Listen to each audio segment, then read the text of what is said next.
So yo, what's up mga brad, may natapos na naman po tayong DIY ampli cabinet. Itong ampli cabinet na to mga brad ay good for intake amp lang po to.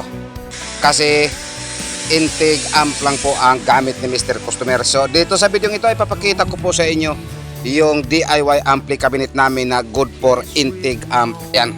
Bali, tatlong amplifier po ang ilagay ni Mr. Customer nito. So ipapakita ko po sa inyo mga brad. Ayan po ang DIY ampli cabinet natin mga brad.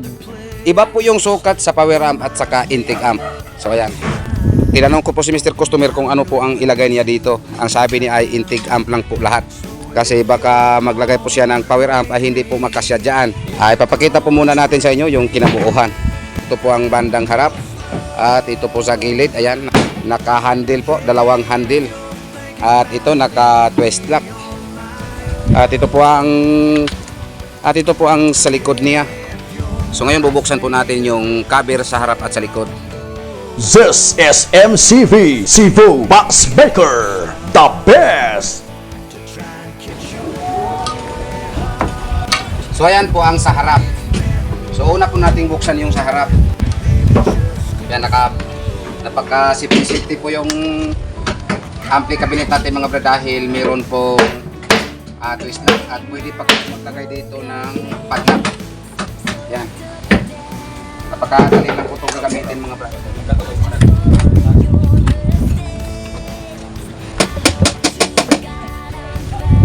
So ayan po ang sa harap mga brad. Ayan. Try ko muna dito.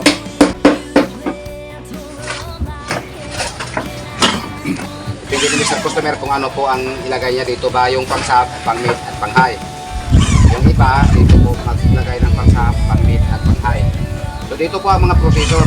Ayan. Dito po ikakabit. Ayan. DIY lang po ang bracket natin dito. Wala po tayong mga aryo. Pero okay naman to mga brad. Ayan. At buksan natin yung sa top.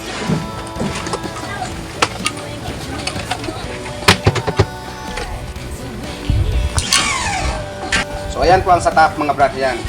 Pwede lagyan ng mixer at dito pwede lagyan ng laptop. MCV Cebu Box Maker! So yan. So iikot lang natin mga brad. Pundo lang natin yung camera.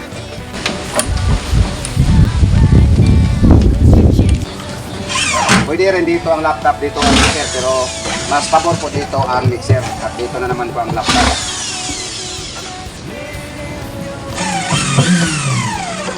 Pwede pa ganyan po. Ayan. So ngayon buksan po natin yung sa likod.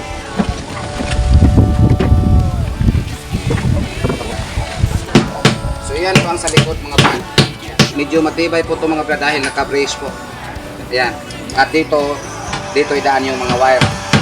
Meron pong butas dito para daanan ng mga wire. Ayan.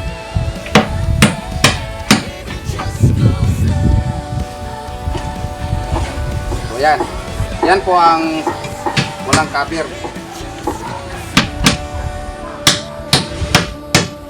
Yan, napakatibay po ito na amprak mga brad. Yan, napakatibay po itong amprak na to. Yan, dahil nakabrace po siya sa likod. Hindi po to siya delikado sa tumba dahil nakabrace po siya. At dito idaan po yung wire. Ayan, kaya may butas diyan. Yan, may butas.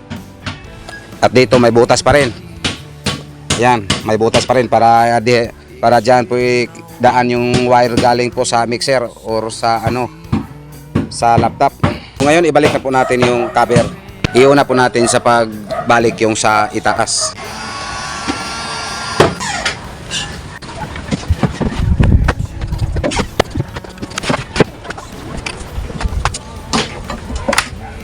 At ayan, linagyan po natin ng handle mga brad, parang madali po siya mabuhat.